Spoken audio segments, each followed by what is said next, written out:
सही। चलें बिस्मिल्लाह करते हैं बेटे।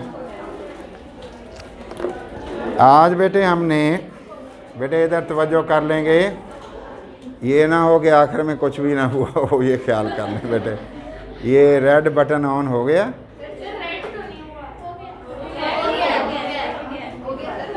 चलो कुछ तो होगा बेटे, चलो करते हैं कुछ। आज बेटे हमने आर्डर ऑफ रिएक्शन पढ़ना है। तो बेटे मैं एक लेक्चर दे रहा था, मैग्नेटो केमिस्ट्री का एक लेक्चर था, रिकॉर्ड करना था, वो उस पर काफ़ी स्ट्रगल भी की हुई थी ताकि वो अंडरस्टैंडिंग वाइज बहुत अच्छा हो जाए। तो मैं उसमें अपने काम पे लगा रहा, सारे बोर्ड पे बारीक बारीक लिखा, कई पेज का वो बना। जब लास्ट में हम पहुँचे तो पता चला आवाज़ तो उसमें आ ही नहीं रही। तो इसलिए इधर मैं कह रहा हूँ ऐसा ना हो कि आवाज़ ही कोई ना हमारी आए बेटे। Order of reaction find out करना है बेटे। क्या नाम लिख रहा हूँ बेटे?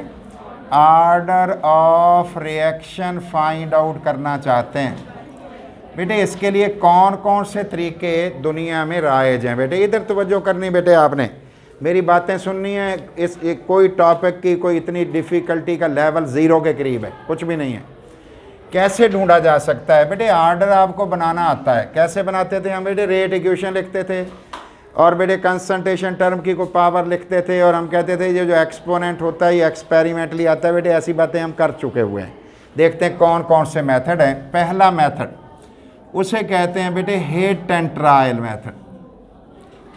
Hit and trial method. और इसका क्या मतलब है बेटे? तुक्का लगाना। और ये देख लो बेटे, तुक्के वाले तरीके से भी ऐसे ही निकल आता है आर्डर ऑफ रिएक्शन, ये भी पता लग सकता है। दूसरे मेथड को बेटे कहते हैं ग्राफिक मेथड। बड़ा अच्छा ये भी मेथड है, लेकिन इसकी डिटेल हमारे सिलेबस में बेटे नहीं है। ज़ाहिर जो सिलेबस में नहीं है वो हमने पढ़नी भी नहीं है। और तीसरे को कहते हैं बेटे डिफरेंशियल मेथड। ये भी बड़ा अच्छा वैसे तो मेथड है, लेकिन बेटे इसकी डिटेल भी हम नहीं पढ़ सकते क्योंकि हमारे सिलेबस में इंक्लूडेड नहीं है। और बेटे fourth one half life method दुनिया में पॉपुलर मेथड है। पॉपुलर मेथड है, हमारे सिलेबस में भी शामिल है बेटे, हमारे सिलेबस में भी इंक्लूडेड है, इसलिए हम बेटे इसे देखेंगे। और बेटे मेथड ऑफ लार्ज एक्सेस, बहुत बरीक सी बात मेथड ऑफ लार्ज एक्सेस की भी हमारी बुक ने बेटे बताई हुई है। इसलिए बेटे ये जो आंसर हम देखेंगे तो लास्ट टू को हमने पढ़ना है, ये इंक्लूडेड है हमारे बेटे सिलेबस के अंदर। इसलिए हम इसे डिटेल आउट करते हैं दो मेथड्स को। कौन कौन से बेटे? हाफ लाइफ मेथड को, और दूसरा मेथड कौन सा बेटे? दूसरे को कहते हैं मेथड ऑफ लार्ज एक्सेस। तो बेटे आपने हाफ लाइफ मेथड को सीखना है, सिर्फ इसको सुनना नहीं है। देखते हैं बेटे इस मेथड में हम क्या कुछ करते हैं और किस तरीके से इसको बेटे कैलकुलेट करते हैं। ये बेटे बड़ी इंपॉर्टेंट चीज़ है। क्यों इंपॉर्टेंट है बेटे? इसलिए इंपॉर्टेंट है कि एक तो आपको सिर्फ एक्सपेरिमेंट ट्वाइस करना पड़ता है, 2 दफ़ा। बाकियों में बेटे 2 से ज़्यादा दफ़ा मुश्किल काम है। फिर इसमें बेटे आप ट्वाइस करोगे और ऐसा आर्डर भी फाइंड आउट कर लोगे जो फ्रैक्शन में होगा, अशारिये में होगा। बाकी मेथड में ज़रूरी नहीं कि हम अशारिये में फ्रैक्शन वाला भी आर्डर ढूंढ लें। क्या करना बेटे? पहली बात बेटे सिंपल सादा तरीका, ठीक है बेटे। और क्या करना पड़ता है? एक्सपेरिमेंटेशन। एक्सपेरिमेंट आप करेंगे experiment wise with concentration of same reactant. एक रिएक्टेंट बेटे होगा, उसकी कंसंट्रेशन के लिए, सेम रिएक्टेंट के लिए with concentration of same reactant. कौन कौन बेटे? A1 फर्स्ट कंसंट्रेशन और A2 के साथ आपने काम कर लेना है। बताओ बेटे एक्सपेरिमेंट कितनी दफ़ा करोगे? कितनी कंसंट्रेशन लोगे? A1 भी लोगे, लेकिन बताओ चीज़ एक ही है, ये फ़र्क पड़ गया? सेम रिएक्टेंट बेटे, सेम रिएक्टेंट मैंने लिख दिया।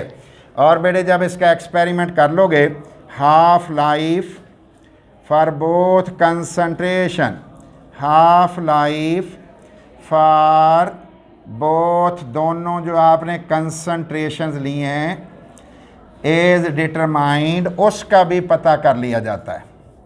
और उसको क्या लिखते हैं बेटे, जो हमने पता कर लेना है उसे लिखना क्या है, देखते हैं बेटे उसको लिखना क्या है। डिटरमाइंड एज बेटे T1/2 या सिंपल करना हो और सिंपली सादा तरीके से आप इसे T1 भी लिख सकते हो। और बेटे T1/2 और बेटे आर सिंपली अगर सादा तरीके से लिखना हो आप इसे T2 भी लिख सकते हो। अब को बेटा मुझे बताए ये A1 के लिए मेरा ख्याल है ये हाफ लाइफ होगा, ये A2 के लिए हाफ लाइफ होगा। बेटे ऐसे ही हो गया। दोबारा बताओ बेटे रिएक्टेंट सेम है या डिफरेंट? बेटे उनकी कंसंट्रेशन कितनी ली? A1 and A2। A1 और कंसंट्रेशन है, ये फॉर 1 एक्सपेरिमेंट के लिए ली होगी। A2 आपने और कंसंट्रेशन ली है, वो एक्सपेरिमेंट नंबर 2 के लिए होगी। दोनों के लिए हाफ लाइफ आपने फाइंड आउट कर लिए होंगे। देखते हैं आगे बढ़ते हैं। अब बेटे मैं दोबारा लिख रहा हूँ, आसान सी बात। बेटे मुझे बताओ सेम बेटे सब्सटेंस है, सेम रिएक्टेंट है, इसके लिए आपने कितनी कंसंट्रेशन ली? बेटे 2 ली। बताओ उनके नाम बताओ ताकि हम इसको शॉर्टकट में भी सीखें। ए कौन सी ले बेटे? A1। और ए कौन सी ली बेटे? A2। शाबाश। और बेटे इसका हाफ लाइफ जो फाइंड आउट किया वो क्या है? इसका बेटे हाफ लाइफ फाउंड आउट किया, ये 1 है बेटे T1। ये कौन है बेटे? T2। इसको हमने T2 का मतलब है T1/2। T2 का मतलब असल में ये है, कार हमने सिंपल लिया है। अब बताओ बेटे अप्लाइंग द रिलेशन। बेटे मैं एक रिलेशन अप्लाई कर रहा हूँ, ये आपने पढ़ा हुआ है। अप्लाइंग द रिलेशन, देखते हैं कौन सा रिलेशन है जो आपने पढ़ा हुआ है। गौर कर लेना बेटे, हाफ लाइफ वाली बातें आपने सीखी हुई हैं वही लिखने लगाऊं। T1 बेटे 1 is inversely proportional to A1n-1। बताओ बेटे ये पढ़ा हुआ है कि नहीं? ये तो हाफ लाइफ में पढ़ा हुआ है हमने बेटे। अब मुझे बताओ अप्लाइंग द रिलेशन, इसके लिए भी मैं सेम सेंटेंस बेटे लिख रहा हूँ। अप्लाइंग द रिलेशन, रिलेशन को अप्लाई करो। बेटे लिखवाना आपने है, ये रिलेशन लिखवाना आपने है जो बेटे मैं लिखने लगा हूँ। देखते हैं क्या है बेटे रिलेशन। सेम बेटे अप्लाइंग द रिलेशन, रिलेशन बताओ बेटे क्या बनेगा?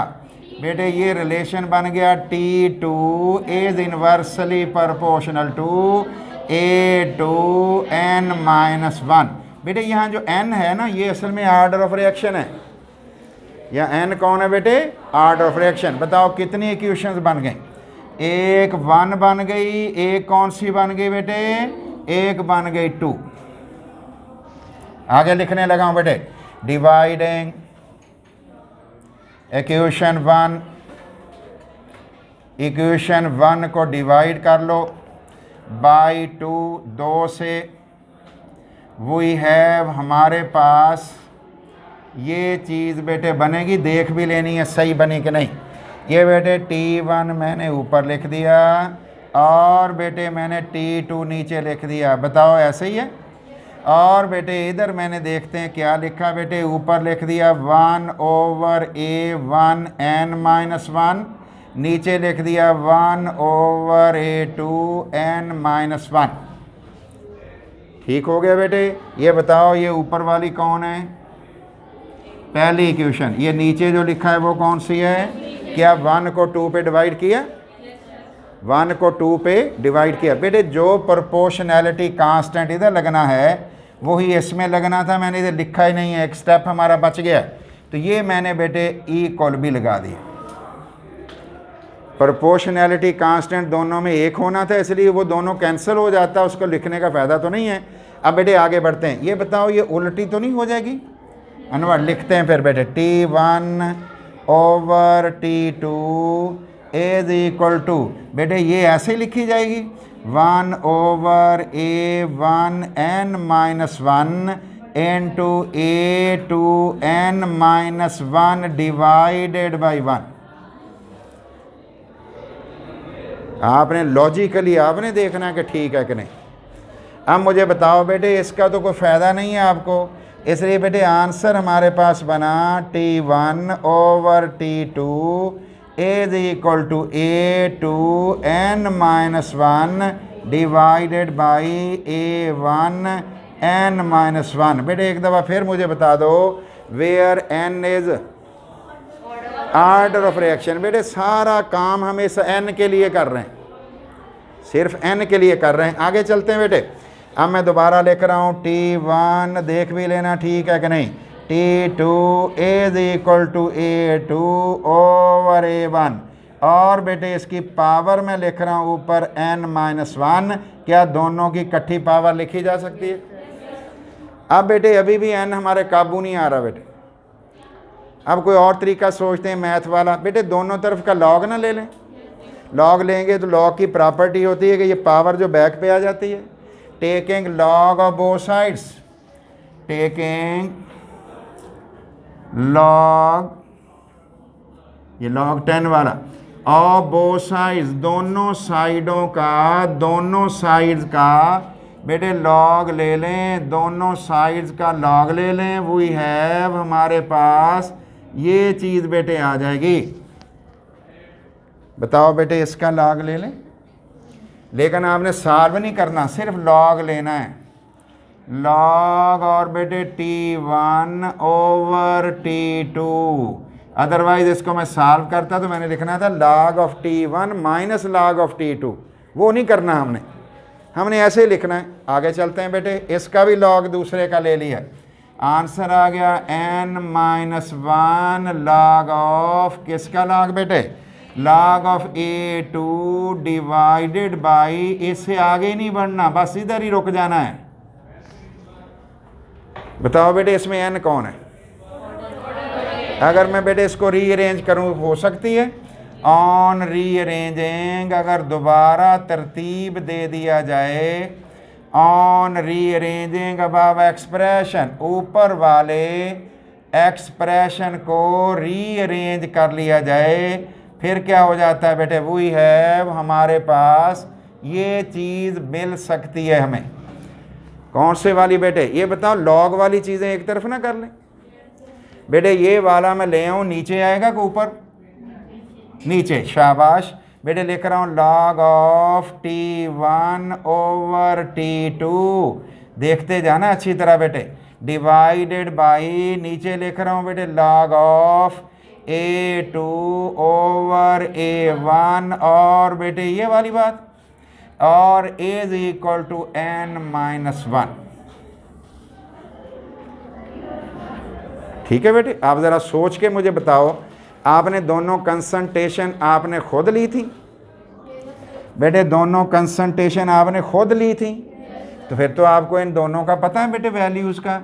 ये बताओ, दोनों की हाफ लाइफ आपने खुद पता की थी, फिर आपको उन दोनों का भी पता है, तो आपसे बचा क्या? फिर आपका एक बचा, 1 बचा बेटे, तो 1 भी नहीं हम ऐड कर सकते बेटे उसके अंदर। ये नेक्स्ट लिख रहा हूँ इसी को बेटे, आगे चल रहा हूँ। log ऑफ क्या बेटे? T1/T2, और डिवाइड किस पर करूँ बेटे? log ऑफ बेटे, log ऑफ A2/A1 बेटे, और +1 इज इक्वल टू n। लो जी, मैंने ऑर्डर ऑफ रिएक्शन का एक्सप्रेशन बना लिया ऐसे ही बेटे। वेयर बताओ बेटे n कौन है? शाबाश, वेयर n इज, जहाँ पे n जो है बेटे इज ऑर्डर ऑफ रिएक्शन, ये ऑर्डर ऑफ रिएक्शन है। दिस एक्सप्रेशन, ये जो अबव एक्सप्रेशन है, the above expression can be used, above expression को यूज़ किया जा सकता है। Can be use to calculate, इसे यूज़ किया जा सकता है बेटे to calculate order of reaction, calculate करने के लिए, ऑर्डर ऑफ रिएक्शन को कैलकुलेट करने के लिए। इवन इफ, बेशक ये हो, even if it is in fractions, बेशक ये इन फ्रैक्शंस हो, बेशक ये इशारिये में हो, तो उसको भी हम बेटे कैलकुलेट कर सकते हैं, उसके बारे में भी पता कर सकते हैं। अब मुझे बताओ बेटे ये कौन है बेटे T1, T1 बताओगे कौन है, T2 भी आप बताओगे बेटे। पहला बताओ T1 कौन है बेटे, half life for A1 concentration, half life for A1 जो पहली कंसंट्रेशन ली थी उसके लिए। बेटे बताओ ये T2 कौन है, हाफ लाइफ बेटे, शाबाश, हाफ लाइफ फॉर बेटे किसके लिए, फॉर A2 कंसंट्रेशन। बेटे सेम रिएक्टेंट था, डिफरेंस था। चलो बेटे अब मुझे बताना है आपने A2 कौन है बेटे, concentration for second experiment, for second experiment, दूसरे तजर्बे के लिए जो बेटे हमने कंसंट्रेशन ली थी उसका नाम हमने रखा। और बेटे बताओ A1 कौन है, बताओ बेटे, concentration for first experiment, concentration for पहले एक्सपेरिमेंट के लिए ये हमने रखी थी। क्या आपको ये चारों चीज़ें आपको पता है बेटे, क्या चारों चीज़ें आपको पता हैं? जब पता है तो जस्ट लॉग लेके डिवाइड करना और बेटे +1 करना, आपके पास ऑर्डर ऑफ रिएक्शन आ जाएगा। क्या किसी को रिपीट करूं ना? बिल्कुल क्लियर है। अब फिर एक दफ़ा देख लो बेटे, ये बताओ बेटे ये दोनों वैल्यूज़ आपके पास होंगी, लेकिन ये नहीं सोच लेना कि ये दोनों वैल्यूज़ वही होंगी जो ये होंगी, नहीं होंगी बेटे, फिर तो जवाब ही 1 आता है, फिर तो कोई फ़ायदा नहीं है। सेम नहीं होगी ये वैल्यूज़, T1 A1 नहीं होगी, T2 A2 नहीं होगी। जब नहीं होगी हमारे जहन में क्वेश्चन आता है लॉग से लॉग कैंसिल कर दो। बेटे वो तो तब करेंगे अगर उनके आंसर ठीक बराबर होंगे, यहाँ आंसर तो सेम नहीं आ रहे। ये पहला काम मुकम्मल बेटे। गौर कर लो कितने एक्सपेरिमेंट किए, क्या किया, 4 मार्क्स का टॉपिक। बेटे दूसरा नंबर हमारे पास है मेथड ऑफ लार्ज एक्सेस। क्योंकि ये आता नहीं है इसलिए मैं आपको समझाऊंगा, लेकिन ये बेटे लार्ज एक्सेस वाली बात जो है, ये बेटे बात कंसेप्ट वाइज उन्होंने हमारी टेक्स्ट बुक ने अच्छी नहीं दी बेटे, इसलिए पहले तो मैं लिख तो दूंगा बुक वाली बात, लेकिन समझाऊंगा अपनी मर्जी से। ज़रा गौर करना बेटे इस पर, ताकि इसको भी लर्न कर लें, सीख लें, रट्टा ना लगाएं। देखते हैं बेटे क्या। पहली बात बेटे याद रखना, रिएक्टेंट लार्ज एक्सेस में ले लिया जाए, रिएक्टेंट बेटे किस में ले लिया जाए, टेकन इन लार्ज एक्सेस, जो लार्ज एक्सेस में ले लिया जाए, ज़्यादा ले लिया जाए, बहुत सारा। जैसे आप सॉल्वेंट लेते थे बेटे, वो क्या करता है बेटे, डज नॉट कंट्रोल रेट, वो कंट्रोल करना बंद कर देता है रेट को, control the rate of reaction. अब को बेटा मुझे बताए कि बेटे रेट ऑफ रिएक्शन को उसने अगर कंट्रोल करना बंद कर दिया, क्या वो रेट लॉ में हमें नज़र आएगा कि नहीं? Rate is equal to K raise to power ये B रेज टू पावर लिखते थे ना हम, वहाँ तो नज़र ही नहीं आएगा। फिर लिख दूँ ये बात बेटे मैं, अब लिखने लगा हूँ बेटे। कौन सा रिएक्टेंट कंट्रोल करेगा बताएं बेटे? रिएक्टेंट टेकन इन, पूरा बताना है आपने बेटे, reactant taken in small amount, in small amount, थोड़ी सी मिकदार में, स्मॉल कंसंट्रेशन में क्या करता है बेटे? कंट्रोल करता है रेट, कंट्रोल करता है the rate of reaction, rate of reaction को कंट्रोल करता है। तो इसका मतलब है आप क्या करो बेटे, बारी बारी एक को लेस ले लो बेटे, एक को थोड़ा ले लो, बाकियों को ज़्यादा ले लो, थोड़ा बारी बारी लेके पहले ए को थोड़ा ले लिया, फिर बी को थोड़ा ले लिया, फिर सी को थोड़ा ले लिया, फिर डी को थोड़ा ले लिया, हर एक का ताल्लुक रेट से ढूंढ लो, फिर हम रेट इक्वेशन बना लेंगे। देखते हैं बेटे, ये हमने लिख दिया रेट ऑफ रिएक्शन को। तीसरे नंबर पे हमने क्या किया, हमने कहा the rate law can be constructed, rate law जो है कैन बी कंस्ट्रक्टेड, उसको तामीर किया जा सकता है, उसे बनाया जा सकता है।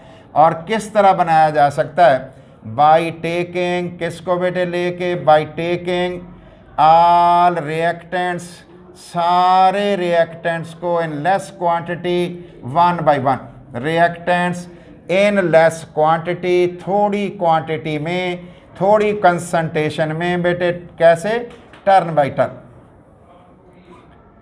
टर्न बाय टर्न, बारी बारी आप लेते जाओ और आपको बेटे पता चल जाएगा। फिर एक दफ़ा बताओ, जो लार्ज एक्सेस में लेते हैं वो रेट को कंट्रोल करता है कि नहीं? जो थोड़ा लेते हैं वो करता है? अगर बारी बारी आप तमाम को बेटे वन बाय वन, बेटे वन बाय वन, तो टर्न बाय टर्न या वन बाय वन मैं लिख देता हूँ, कंसंट्रेशन वन बाय वन आप करते जाओ बेटे वन बाय वन, तो फिर क्या हो जाएगा?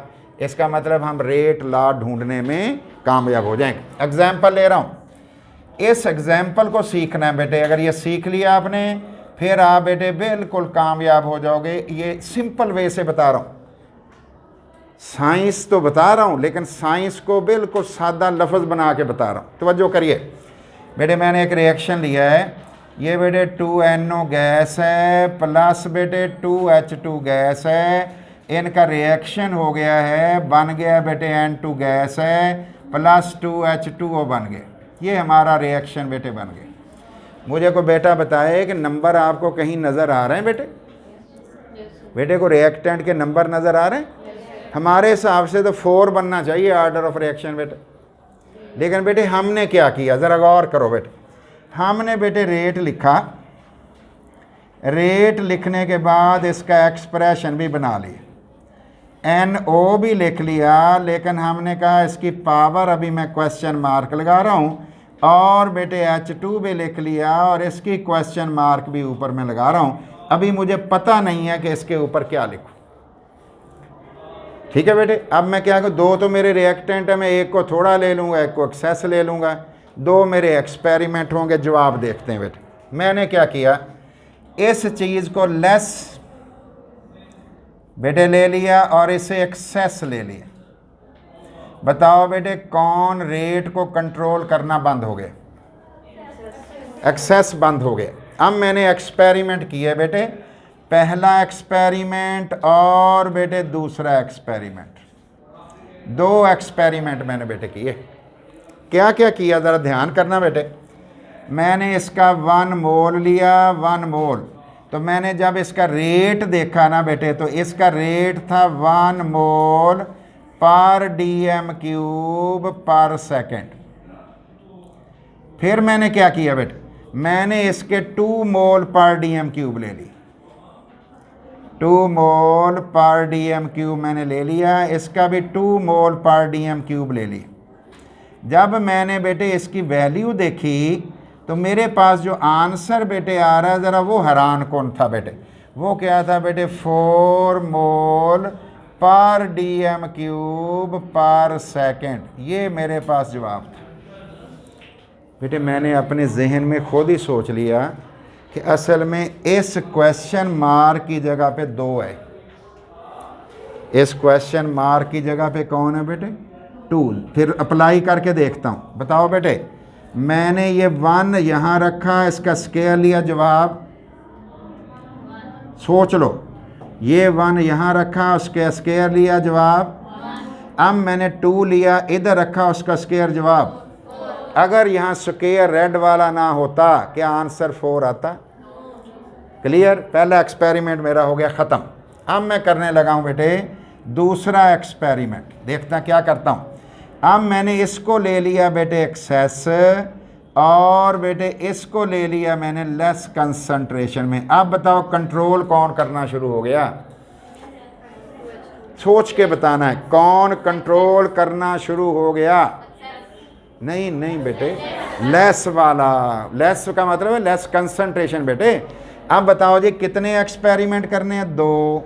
ये ले, एक लिख लिया, ये मैंने दूसरा लिख लिया। बेटे गौर करना, इसका मैंने लिया बेटे, ये तो एक्सेस था, इसका तो फ़ायदा ही नहीं था मुझे। बेटे मैंने इसका 1 मोल पर dm³ कंसंट्रेशन ली। बेटे मेरे पास जो रेट निकला वो आया 1 मोल पर dm³ पर सेकेंड। फिर बेटे इसको तो मैं कुछ कर ही नहीं सकता था, क्योंकि लार्ज जो एक्सेस में होता है वो तो रेट को कंट्रोल नहीं कर रहा होता है। अब मैंने यहाँ बेटे 2 मोल पर dm³ डाला, तो बेटे रेट जो मेरे पास आया वो आया 2 मोल पर dm³ पर सेकेंड। मैंने बेटे इधर से इसको मिटाया और इसकी जगह 1 लिख दिए। कोई बेटी बताए, सोच के मैंने 1, मुझे कैसे पता लग गया 1 लिख दूँ? सोचो ज़रा, अगर मैं ये 1 यहाँ लिखूँ रेज़ टू पावर 1, अगर मैं ये 2 यहाँ लिखूँ 2 raise to power 1, 2 raise to power 1 raise to power 1, अगर मैं 3 करूँ, आप जवाब बताओ क्या आएगा? Very good. लो जी, हमारा आर्डर बेटे रेट लॉ कंस्ट्रक्ट हो गया।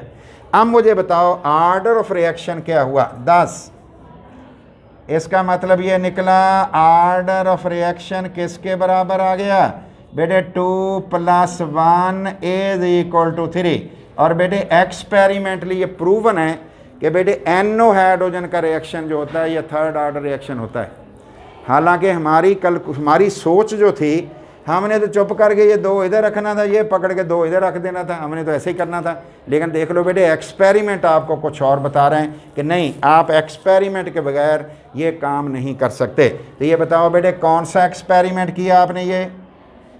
ये दूसरे एक्सपेरिमेंट किए। और बेटे ये वाला जो आपने किया था, ये वाला ऊपर वाला, ये आपने एक चीज़ को थोड़ा लिया था, एक को ज़्यादा। पहले किसको थोड़ा लिया? NO को, उसका पावर ढूंढ ली। फिर आपने किसको ज़्यादा लिया? इसको एक्सेस लिया, इसको लेस लिया। बेटे आप लेस का पता कर सकते हो। बेटे आप लेस की मदद से आप रेट का रिलेशन ढूंढ के आप रेट लॉ बना सकते हो। हमने बना के दिखा दिया बेटे, समझ आई?